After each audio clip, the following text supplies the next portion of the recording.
আসসালামু আলাইকুম। আমার তরকারিটা কষানো হয়ে মশলাটা কষানো হয়ে গেছে। এখন আমি পটল, আলু দিয়ে দিচ্ছি। ভালো করে কষিয়ে নিচ্ছি।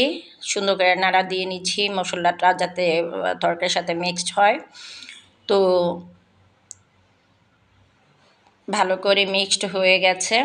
তো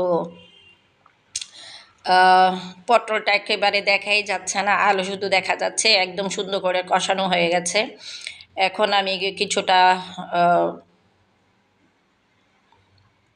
কষানো হয়ে গেছে, ভালো করে কষানো হয়ে গেছে। তখন আমি এখন ঝোল দিয়ে দিব। ঝোল দেওয়ার পরে কিছু মাছও দিয়ে দিলাম, ঝোল দিয়ে দিলাম। তারপরে ধনিয়া পাতা, কাঁচামরিচ দিয়ে দিব। আমার তরকারিটা অলরেডি হওয়ার পথে চলে এসছে। কেমন হয়েছে? পটলের ঝোল খেতে ভীষণ মজা।